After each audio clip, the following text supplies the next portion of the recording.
Helena Ward drove home with the echo of her daughter's laughter still tucked inside the car, like warmth that wouldn't quite fade. Maya had spent the afternoon talking in Tangent's nursery paint names scribbled on a napkin, a half-serious debate about cloth versus disposable. It had been the kind of talk that made the ordinary feel radiant. Helena, 42 and not old by anyone's measure, had surprised herself by how easily the word grandmother fit in her head, light as a silk scarf, not heavy as a mantle. The sky over Juniper Lane wore the bruised blues of early autumn. A faint breeze worried the wind chimes on the Brennans' porch. She pulled in behind a graphite roadster angled across the driveway, so carelessly that the front tire kissed the strip of river stones. Adrian's other car. He'd left it again half-cocked, a small show of entitlement that passed for absent-mindedness when company was around. Helena cut her engine. The roadster's mirror threw her back herself. Brown hair after the humidity eyeliner slightly smudged the face of someone who'd started the day hopeful and ended up cautious. She tugged the strap of her tote bag onto her shoulder, then paused. Through the windshield, she could see the roadster's fob glinting in the console cup holder. Of course. Adrian had a habit of keeping the spare fob in whichever car he wasn't driving, the way someone leaves a key under a rock and calls it safety. "You'll get us robbed one day," she'd said a dozen times. He'd smiled like a man too charming to be wrong. She opened the driver's door to lean in and snatch the fob. A small cylinder rolled from the shadowed slope beneath the passenger seat, tapped her shoe, and stilled. Helena reached for it without thinking, some cleaner she guessed, or hand lotion. The label flashed a matte black band with silver-type night oil, silicone-based personal lubricant. Beneath that, the elegant serif of a boutique she knew by sight, but had never entered Nocturne Apothecary on Whitfield Avenue, where the displays were curated like perfume counters, and the prices rose with the ceiling. Helena didn't breathe for a beat. Then she did too shallow. The wind chimes quickened. A neighbor's dog barked as if on cue. She thumbed the cap. The faintest scent clung to the rim, powder soft and expensive. Nothing like the drugstore brands they'd kept once years ago in the back of a bathroom drawer for a season when everything felt new or fragile or both. She stared through the roadster's windshield at her own front door and discovered that the ground beneath ordinary life could tilt without warning. Not maintenance, not work, not a gym towel or a spare charger. Intimate, hidden, bought with deliberation. She put the bottle known, the evidence, back into the hollow of the seat and closed the car with fingers that only trembled when she was no longer looking at them. Inside the house, the air held a faint cumin from a spice jar left open after last night's chili. Her kitchen, with its lemon towels folded, its fruit bowl obediently bright, looked like a photograph of itself. Helena set her tote down, poured water, didn't drink. Poured it down the drain and tried to locate where in her body the nausea had started. Her phone buzzed. Adrian. "Hey." His voice came breezy and strained, a contradiction he'd perfected. "Running late again. We're wrestling with the Atwood portfolio numbers, won't play nice." "How late?" Helena asked, surprised at how level her voice sounded, like a glass set down without clink. "9-ish. Don't wait for me." She touched the countertop with her free hand as if the quartz might confirm the physics of this moment. "Maya's thinking about trying soon," she said. "She and Theo." "That's great. Let's talk tomorrow." He cut the line with the efficiency of a calendar notification. Helena stood in the quiet after. Any other night news about their only child would have opened something in him, a question, a joke, a memory. She watched the phone screen go dark and realized she had been deferring certainty for months, filing it under kind names, busier season, odd hours, the gravity that pulls at long marriages. But gravity didn't explain boutique purchases hiding under a seat or the missing ease in his eyes when he looked at her. She moved to the office nook against the back wall, the one with the corkboard neatly pinned and a jar of pens she'd once sorted by ink color. She woke the laptop. The systems of a life rose like obedient moon's phone records for the shared landline, then the cellular plan she handled for herself, because Adrian said work required a separate plan for compliance. Call logs offered nothing more sinister than their own emptiness. Fine. She clicked through to joint checking.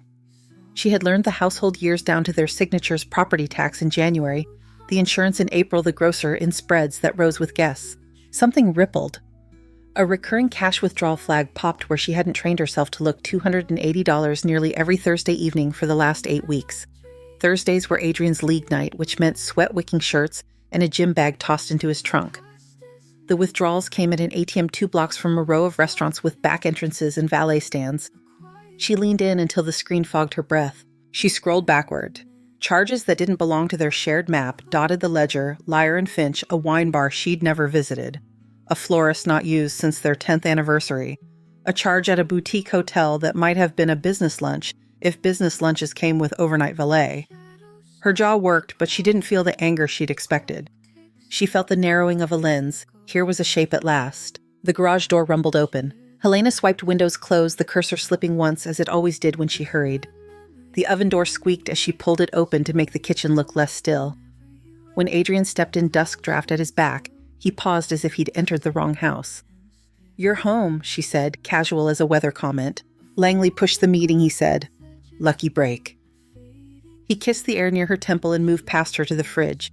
He wore a cedar amber scent she hadn't bought sharper than his usual, as if he were borrowing someone else's idea of himself. "It yet?" "Was thinking pasta," she said. "Don't worry about me." His voice stayed turned away inside the refrigerator. Grabbed a salad bowl from that truck on Ellison. Helena watched his jacket on the chair. A folded receipt poked from the pocket, a slip of cream card with indigo script she recognized from a review she'd read about a bistro on Willow named the Blue Parlor. She could almost see the pressed table linens in the way the receipt was creased. She didn't touch it. The domesticated part of her, trained by years of compromise and hopeful narrative, offered her the mercy of disbelief.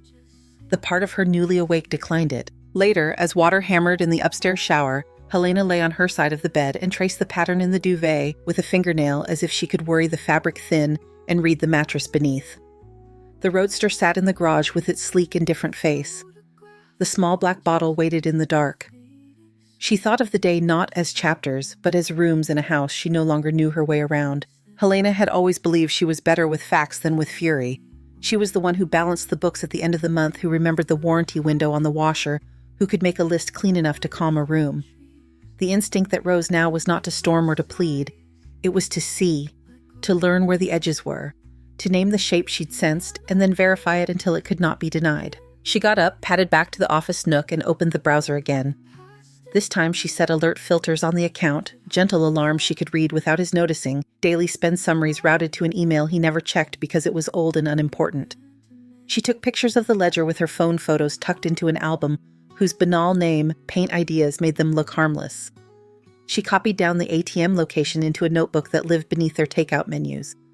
Her handwriting looked smaller than usual, the way it had the week her mother died, letters pinched as if a larger hand were pressing down on them. Upstairs, the shower squeaked off. Helena closed the notebook and slid it back to its place. She turned off lights, left one lamp on low in the hallway, the familiar choreography of a house being put to bed. When Adrian returned to the room, he moved carefully as if his skin were tender or his muscles newly taxed. He slipped between sheets and reached for his phone, thumbed a quick message, turned it face down. He did not reach for her. From the window, headlights traced the ceiling in a brief, pale river, and then were gone. Helena lay awake through a handful of small hours. She tried on sentences and put them back. She knew with the absolute clarity that sometimes arrives after midnight that the story of their marriage had split however quietly, and that a version of herself, the one who trusted adjacency to mean intimacy, could not proceed blind. She would not accuse on instinct or grant him a map out with theatrics. She would learn in precise lines and dates what life she had been standing inside, and only then would she speak. The wind chimes on the Brennan's porch settled. Somewhere a sprinkler ticked. In the garage, a sleek car cooled, clicking to itself like an animal asleep. Helena closed her eyes and memorized the shapes of the room, the curve of the chair back, the shadow the lamp threw on the wall, because it felt like a good night to begin remembering everything exactly. The next morning, Helena woke before the alarm and lay still as if the quiet itself were delicate. Shadows from the oak outside lay in ribbed bands across the ceiling. When the alarm finally did murmur, she silenced it, dressed in a dark sweater and flats, and tied her hair back. On the kitchen counter, she left a note for herself, 2 items on a list no one else would see, observe, and record. She called the office, said her voice was hoarse and she might be contagious, and promised to send numbers later in the week. Then she made coffee she didn't drink and stood by the window long enough to watch the mail truck stutter past the cul-de-sac. By 10, she had parked on Wyndham Street, half a block from Kensley and Rhodes, the investment firm where Adrian liked to describe himself as indispensable. She chose a spot in the shade of a plane tree so the glare off her windshield wouldn't betray her. The building's glass facade mirrored a square of sky, the blue chopped into panes. People streamed in and out in waves, assistants carrying clamshell salads, associates with loosened ties, an executive or two with the kind of stillness people mistake for gravitas. Helena watched them the way she watched a column of figures waiting for the number that refused to round. At 12:30, a pair appeared in the lobby and paused near the revolving door as if calibrating to daylight. Adrian, jacket unbuttoned, and a woman Helena did not know. The woman was perhaps 30, copper hair knotted at the nape, a green dress that managed workday and theater in the evening in the same breath. They were not touching. They didn't need to. Proximity did the speaking half-steps that matched the turn of their shoulders, closing out a world. Helena felt her pulse climb and didn't alter her face. She lifted her phone to the visor, pressed the side button twice to open the camera, and let the lens work as a witness. The two crossed a Fable and Fern, the brasserie with herbs in window boxes and chalked menus on slate. At the entrance, Adrian reached beyond habit and held the door for the woman, a courtesy he had abandoned at home without noticing he had done it. The woman laughed at something he said. Helena took another photo, then another from a fractionally different angle, as if she were documenting not people but a procession of small convergences. A message icon blinked at the top of her phone. She typed and deleted and typed again before sending, "How's your day? Need you to pick up milk if you're home before me." She set the phone on her thigh and stared through the brasserie's front windows to where in soft focus the waiter leaned with a bottle. Adrian glanced down at his phone, a tiny gravity shift she recognized across distances. His reply arrived a minute later. Buried. Might be late again. Don't wait up. A small sentence that didn't even reach the courtesy of a period. Helena thumbed the message closed. She took one last photo, his hand on the back of the woman's chair, a gesture practiced into ease, and then she set the phone screen down and let her breath slow to match the metronome of the turn signal on a car idling behind her. She stayed until they emerged an hour later, sunlight making a corona of the woman's hair. They stood too close again, a shared joke, the kind that leaves two people smiling a little longer than the line warrants. They parted at the curb. Adrian veered toward his building, the woman away and around the corner. Helena drove home by the long way and stopped at Everhart Audio on Whitfield, a store so neat it felt like a demonstration. A clerk offered help, and she asked for small cameras suitable for monitoring the dog as if they had a dog. The clerk showed her two models that synced to a tablet via an app. One fit into the body of a faux book spine. The other was no bigger than a sugar cube and adhered beneath a shelf. She chose a pair of each and a power strip that hid plugs behind an innocuous face of outlets. When he offered to explain setup, she shook her head and said, "I read instruction manuals for sport." Next door, in a theatrical supply shop that smelled faintly of talc and glue, she bought a bottle of fast-setting prosthetics adhesive with a label that promised invisible hold. The clerk chatted about late-season productions at the community college and bagged the purchase as if it were nothing at all. At home, she set the black paper bag on the counter, washed her hands, and stood still for 10 seconds, because stillness felt like the only truthful posture. Then she went to the garage. The graphite roadster crouched like something expensive at rest. She opened the passenger door and reached under the seat until her fingers touched plastic. The matte black cylinder slid out obediently into her palm, the kind of object designed to be discreet even when looked at directly. She carried it to the sink. What she did next, she did without drama, the way she reset the tripped breaker last spring, measured, precise, efficient. She rinsed, she refilled, she threaded cap to thread. She took a breath and put the world back where it had been pretending to be. When she returned the bottle to the dark underseat hollow, she adjusted it minutely so a searching hand would find it without looking. By 3, the house had a few more eyes than it had at morning. A book on the living room shelf now had a spine that recorded. The hallway console hid a sugar cube angle that saw the path to the bedroom. A discreet pinhole near the molding in the bedroom itself watched the rectangle of the bed and the threshold. She tested each on her tablet, shifting position until the frames felt both honest and unremarkable. The feeds came up crisp, each with a tiny timestamp marching at the bottom right. She called Maya mid-afternoon. "Thinking of coming by tomorrow," she said, leaning against the counter as if the house required an anchor. "There's that flea market near you I keep saying I'll visit. I'm off until Sunday." "Come," Maya said, glad in the way of a daughter who believed in ordinary company. "I'll text when I'm on the road," Helena said. She didn't mention that her suitcase stood open upstairs with a sweater folded into it and nothing else. At 5, she texted Adrian, "I'm going to stay with Maya tonight. Spare her husband my early morning rummaging. See you Sunday." The reply was quick. "Have fun. Be safe." 2 sentences complete with punctuation like a man performing concern correctly. She took the tote she'd prepared tablet charger, a paperback toiletries, and a zip, and drove not toward the expressway, but to a motel on Linden Avenue where the sign hummed even in daylight. The Linden Motor Lodge had been painted a cheery teal long ago and left to fade. The clerk barely looked up when she signed Helena Pike in the ledger and paid cash for 2 nights.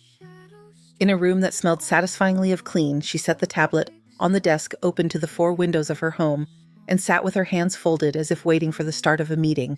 At 6:35, Adrian arrived on the living room feed jacket over the forearm, the angle of a man easing into evening. He moved through the house with a purpose that tried to pass as casual straightening pillows Helena had straightened in the morning, choosing stemware setting, something on the counter with the same care he had once reserved for their anniversaries. In the hallway mirror, he smoothed his hair. He lit 2 candles as if rehearing a roll. Helena watched without blinking. The tablet's speakers picked up the scratch of a match, the clink of a bottle against glass. She silenced the sound and let the pictures do the work. At 7-Eleven, he looked at his phone and smiled in a way he hadn't smiled into their kitchen in months. 3 minutes later, the doorbell sounded bright enough to clip at the edges of the feed. Adrian opened the door to a woman whose copper hair now fell loose around her shoulders. The green dress had become black, or perhaps it had been black all along and only daylight had made it red otherwise. She carried a small overnight bag by the handles like a purse. He stepped forward and the embrace was not theatrical. It was practiced and relieved. She spoke and laughed softly. He said her name. Helena couldn't hear it and didn't need to, and guided her toward the kitchen. They poured wine. They leaned hip to counter the way lovers do when kitchens are rehearsal rooms. They wandered toward the hallway. In the bedroom feed, the lamp came on low. The doorway framed them for a beat, and then they passed into the room. Helena did not look away. She watched in the steady grammar of surveillance the turn of a shoulder, the invisible fall of a dress, the muscular arrangement of a bed that had once held other versions of the same movements. When the man on the screen reached into a small bag and came up with the matte black cylinder Helena had returned to its home under the car seat, she felt nothing like triumph. She felt the narrowness of proceeding along a line once you've committed to it. On the bed, the bottle cap turned. They laughed at something she couldn't hear, laughter that had the ease of rehearsal and the brightness of distance closing. Then there was no laughter. A seam of seconds passed with everyone on screen doing what they had decided to do. The first sign was too small to be called a sign. The woman's hand paused where it shouldn't have paused. The second was a mirror of the first. Adrian's face tightened around the eyes, the kind of micro-expression the camera turned into evidence. They tried motion. The camera saw effort without progress. The woman spoke a shape of a word Helena could not catch but knew. Adrian shifted and tried to pull, and the movement translated into something like pain. A second later, the word came again, louder this time, and then another, a sharper one. He sat up, dragging the sheet, and reached for the nightstand with his free hand. The lamp brightened, and the brightness did what brightness always does. It told the plain truth of faces. Their faces were fear and a kind of disbelief that borders on indignation. The world is not supposed to do this to people like us. Helena heard her own pulse in the tips of her fingers. She stood and paced the rectangle of the motel room and then sat again and did nothing but watch. A choice presented itself not in words, but as a shape of a door. She opened the alarm company app they had never canceled when they stopped remembering the code. The account still existed in a semi-dormant state with their address and a panel ID. She tapped into the settings and toggled the test she had put in the calendar weeks ago for the smoke detectors they'd meant to replace. The app asked if she wanted to proceed. She did. The system chirped a confirmation. On the living room feed, a panel light near the front door flickered red. Somewhere in the house, unheard by the tablet, a series of beeps would be asking a question no one was answering. 2 minutes later, headlights swept the front windows. A white truck rolled to a stop at the curb, the kind that carries the municipal crest on the door. The doorbell rang a practiced rhythm. On the bedroom feed, Adrian froze, then moved in a 6-inch radius, testing and failing expression, migrating from shock to calculation to something like pleading. The woman half whimpered, half laughed in a spasm of panic. The doorbell sounded again, followed by a knock and a voice measured to carry fire department. Anyone inside? Adrian tried to stand. The sheet renegotiated itself into a sling. He reached for a robe, but a robe is an argument with gravity.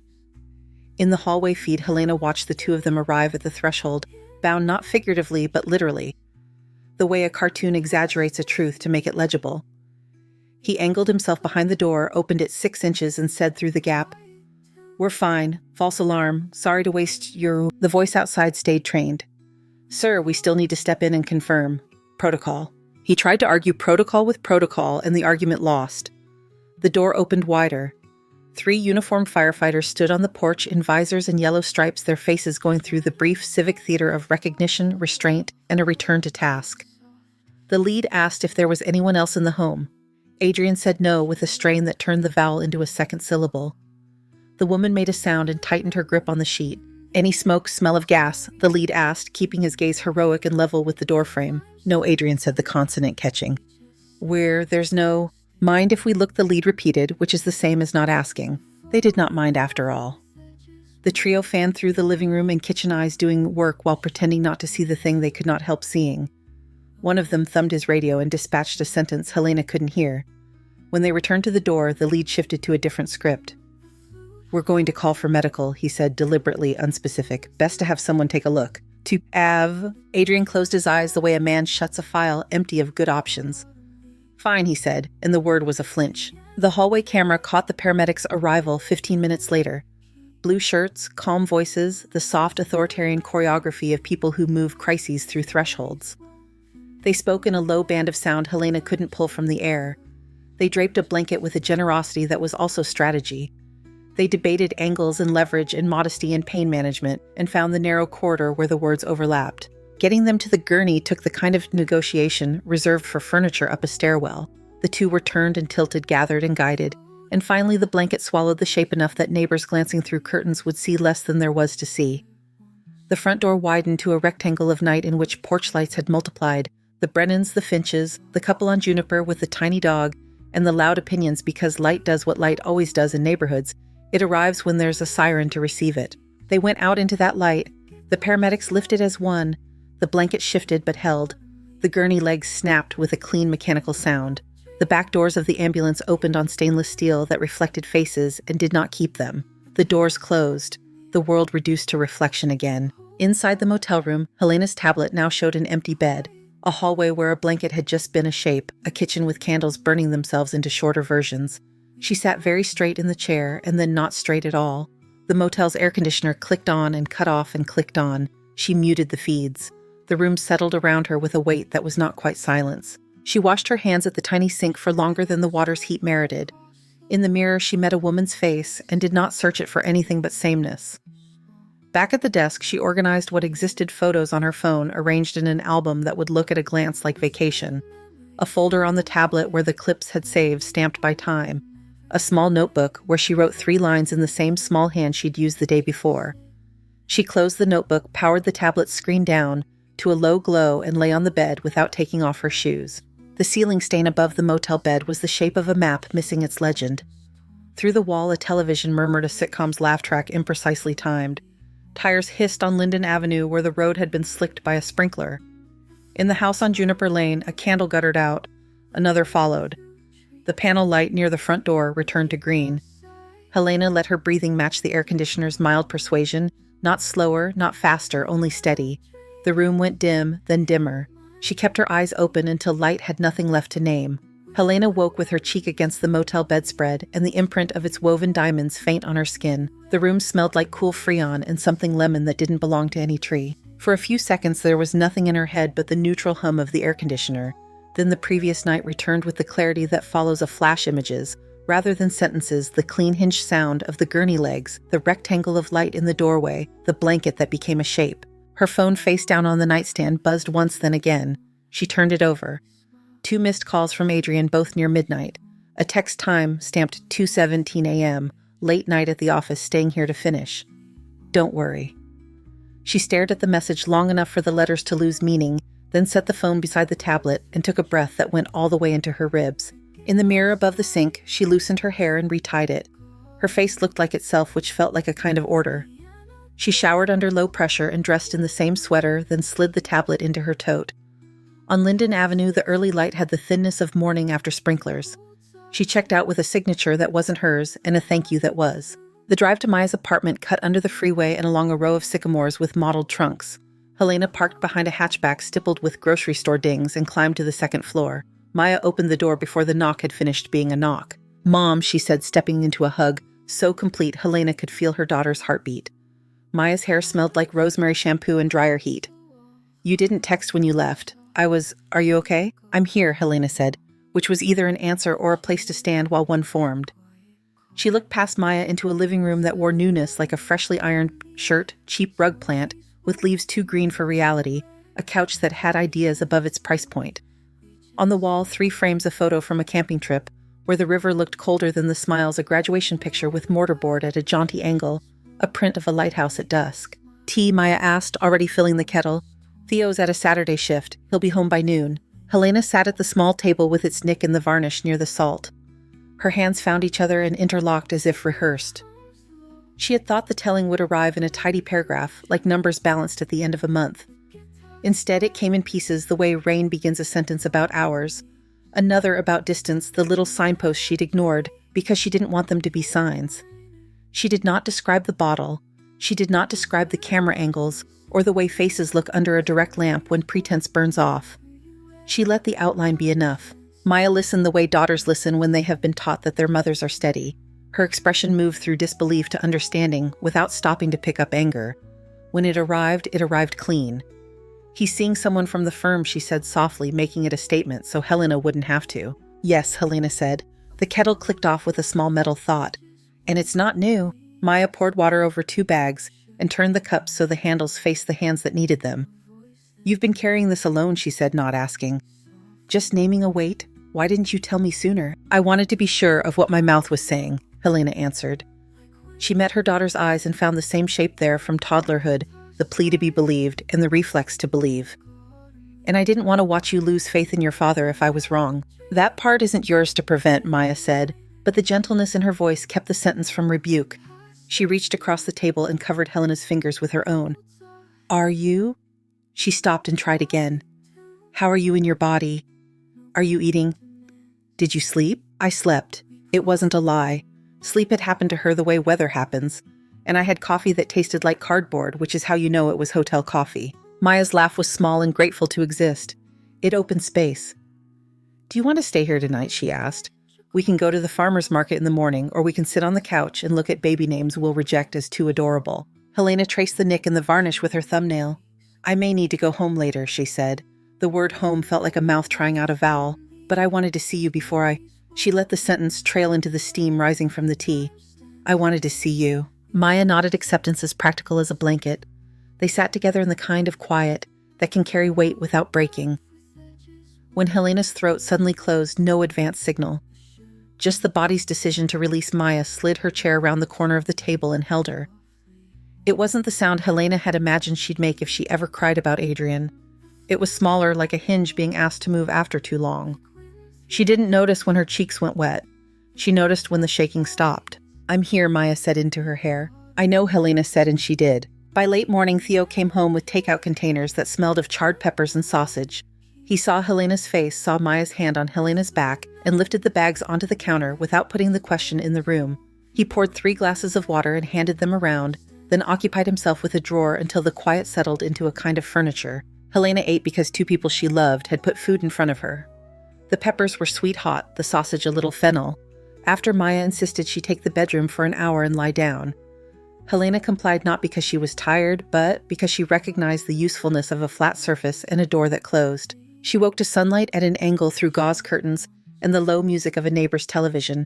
In the hall, Maya's voice rose and fell on the phone, then softened as if rapping something. When Helena stepped into the living room, Maya ended the call and said, "Do you want to take a walk?" They circled the block once, then again. On the second pass, a boy learning a new bike rang the bell at nobody in particular. A dog sat on a balcony like a minor aristocrat. Maya told a story about a patron at the cafe where she worked who attempted to return a croissant because it had too much outside. Helena tucked away the phrase as if it might be useful later. Back at the apartment, Helena's phone vibrated in her tote. Adrian's name. Maya saw it and raised her eyebrows. Helena answered. "Where are you?" Adrian asked. His voice pitched toward normal and not quite landing. "At Maya's," Helena said. "You got my text." "I did." "The house is fine." A pause, then with a catch he couldn't bury. "Last night, there was a medical thing. I ended up at the ER. It's stupid. It's under control. I didn't want to worry you." The lie hung between them, almost dainty in its self-importance. "Are you home now?" Helena asked. "Yes." "Then I'll come by tonight," she said. 6. He inhaled as if to object, then changed direction. "All right." She ended the call and placed the phone on the table as if it might roll. Maya leaned a hip against the counter. "You don't have to go alone," she said. "I know," Helena replied. "But I'm the one who lives in that house." The sentence surprised her with its steadiness. They spent the afternoon in small tasks that borrowed their sense from the doing, washing 2 mugs that did not strictly need washing, sorting the mail into junk, and not junk watering the plant, whose leaves were too green to be real. Theo disappeared to the bedroom to fix a drawer that stuck. The sound of wood being persuaded behaved like ordinary life, which is all Helena wanted from it. At 4, Maya made Helena's favorite soup from a winter recipe and served it in bowls that didn't match. They ate at the table, the nick hidden under a placemat. Theo told a story about a coworker who thought a spreadsheet could be cajoled if spoken to kindly. Maya laughed. Helena's spoon found the shallow in the bowl and scraped a quiet circle. Before 5:30, Helena stood and gathered her tote. Maya brought her coat even though the evening wasn't cold. They stood at the threshold longer than a threshold requires. "Call when you get there," Maya said. "I will. Or text if you don't want to talk yet." "I'll do what fits," Helena said, and kissed her daughter's forehead, which had somehow stayed the same size since toddlerhood in Helena's palm. The drive back cut across town with all the little delays that make up a city utility truck straddling 2 lanes of pedestrian rehearsing a dance step, while waiting for the light, a man selling oranges from a crate on a dolly. Helena turned off the radio. The silence felt like room she needed to own. She thought about the hallway in her house, about the angle of the mirror, and the way it made the space look longer than it was. On Juniper Lane, the ordinary had arranged itself carefully, a lawn left too long by the Finch boys, a recycling bin that had quit its alignment with the curb, the Brennan's wind chimes auditioning a tune. Helena pulled into the driveway behind Adrian's sedan. The graphite roadster was absent. The absence had a practical explanation and did not require it. She killed the engine and left the keys on the passenger seat. For a moment she remained in the car with her hands on the wheel, not because she needed courage, but because her body wanted a count of 10. She reached it without hurry, opened the door, and stepped out into the even light of early evening. The front door accepted her key, and the lock turned with a sound she recognized from 100 unremarkable entries. Inside the house had the carefulness of a stage reset by hands intent on erasing what had occurred there. The counters held nothing but a small arrangement of grocery store lilies. The dishwasher hummed with the pride of usefulness. The lemon cleaner in the air was not a tree. It was a bottle tilted too far. Helena set her tote on the little bench where shoes went and moved through the living room. A cushion sat at an angle that made its own case for attention. She corrected it the way you fix a crooked frame in a stranger's home, because not fixing it would have said something she wasn't ready to say. In the kitchen, Adrian stood at the counter, assembling a plate, crackers, a wedge of something soft, fig jam opened with the label turned toward no one. He looked up when she entered. The look did not find its expression fast enough. First came calculation, then relief. Then a sentence his face hoped to land on and couldn't. "You're early," he said, and the words didn't accuse so much as announce. "Traffic was generous," Helena said. She hung her coat on the back of a chair and placed her palms on the cool edge of the island as if it were a thing that could take an imprint. The lilies beside the sink leaned like listeners. Adrian reached for a napkin and folded it twice, the kind of attention he gave to small chores when large matters were at hand. The sleeve of his shirt pulled at the forearm. His movements were careful, as if a muscle had learned a lesson. Helena watched his hands the way they had, a grammar independent of his mouth. The refrigerator motor kicked on and settled. A neighbor's car door thudded across the street. In the window over the sink, the shape of the two of them became silhouettes against the square of evening. She let the room be what it was and stepped forward the distance between the island and the counter, a measurable fact she could close without haste. Helena let the room be what it was and crossed the last feet of tile. "You ended up at the hospital," she said, as if confirming a delivery. Adrian's mouth arranged itself around a smile that didn't ascend to his eyes. Nothing serious. She reached into her tote and placed a matte black cylinder on the counter between the lilies and the fig jam. It landed with a soft plastic sound. "From the roadster," she said. "Nocturne Apothecary on Whitfield." Color stepped back from his face 1 careful inch. The napkin in his hands became confetti where his fingers worried its edge. "Helena." She set her phone beside the bottle and slid across the screen. A photo of him at Fable and Fern, his hand on a chair, a woman's copper hair caught by the window light. A second photo where laughter lifted both their mouths. A cropped ledger showing Thursday withdrawals. A map pin beside an alley of restaurants. She did not raise her voice. She narrated the pictures the way she might have narrated numbers, this and this and this. He looked from image to image as if they were prints at an exhibit curated against him. When he finally chose a sentence, it was inadequate before it arrived. "It's not things have been complicated." "That's a word for a box of Christmas lights," Helena said. She wasn't angry, not in the way she used to imagine anger. She was precise. "Who is she?" "A colleague," he said, which was not an answer. Helena waited for him to fill the space. The refrigerator motor gave up, and the kitchen went into the small quiet that follows a sound. Somewhere down the block, the Brennan's chimes tried out a tune. "I made mistakes," he said, and his voice reached for tired phrases like handrails. "I felt unseen. I didn't want to hurt you." "You did?" she said, and the truth of it did not require emphasis. "I'm not here to make you account for your feelings, Adrian. I'm here to put facts on the table." She tapped the bottle with 1 finger as lightly as a metronome.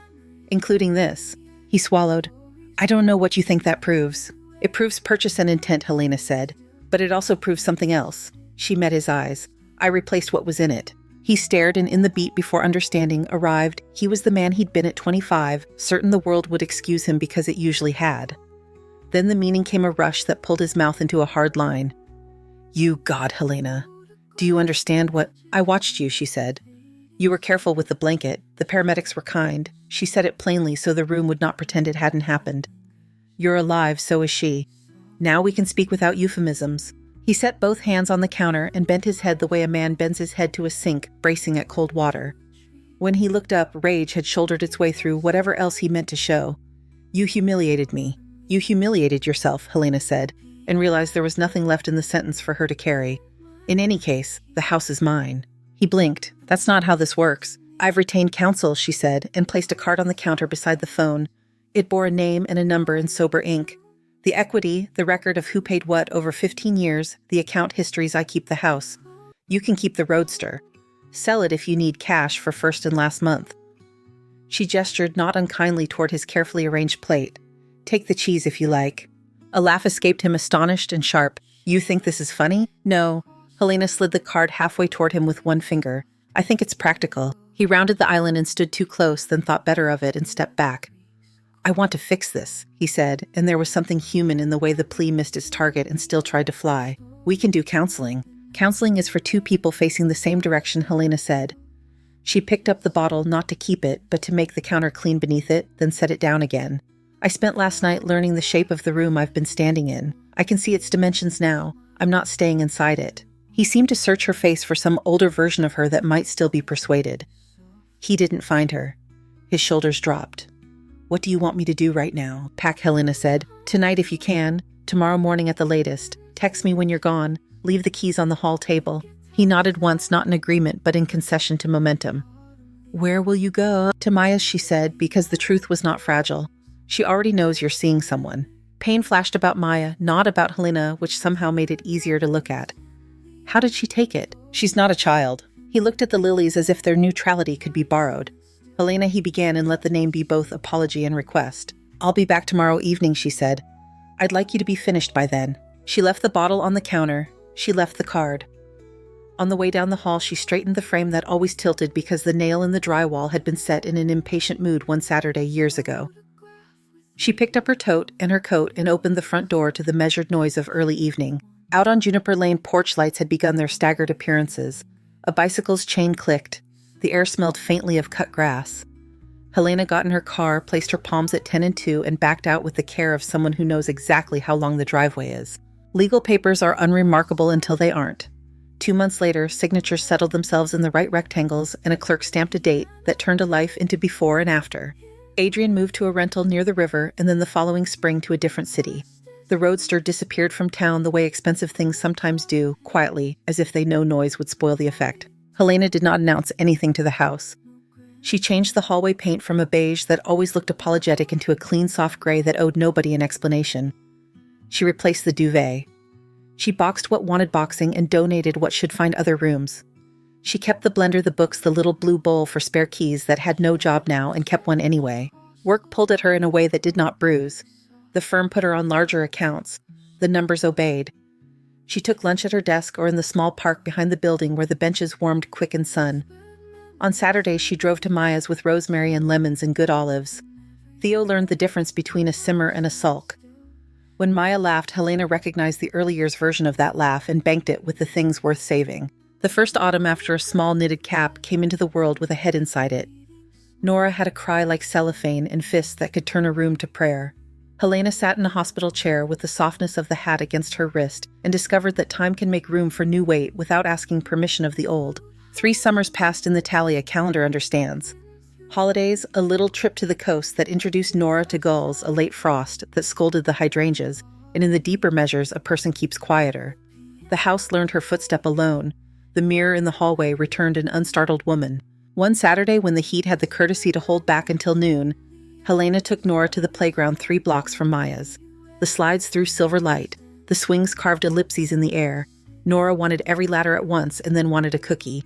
Helena sat on a bench with a paper bag between them and watched a small universe negotiate its own rules. "Is this seat taken?" a voice asked. The man was late 40s, maybe 50, with gray threaded into dark hair and the careful manners of someone who has learned not to presume.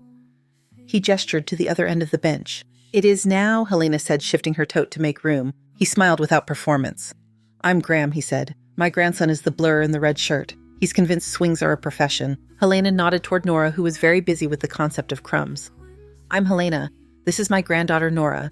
She's convinced cookies are a philosophy. Graham laughed the way a person laughs when the sentence touches something true about their own day. The two of them watched the small red blur master another arc.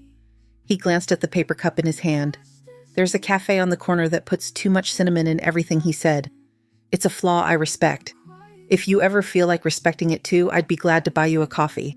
Helena looked at him and saw nothing she needed to argue with. I like cinnamon, she said. Good news for both of us, he replied, and did not press the moment further. The swings creaked. The afternoon made a show of being ordinary. On the walk back, Nora's hand in hers felt lighter than helium and heavier than anything. Leaves moved like coins in the trees, and the sidewalk glittered with somebody's spilled sugar. At Maya's door, Helena lifted Nora to ring the bell with the seriousness the job required. The bell sang its tune. Inside footsteps approached Maya's quick and sure. Helena smoothed Nora's hair and without thinking smoothed her own. The hallway smelled like rosemary and dryer heat.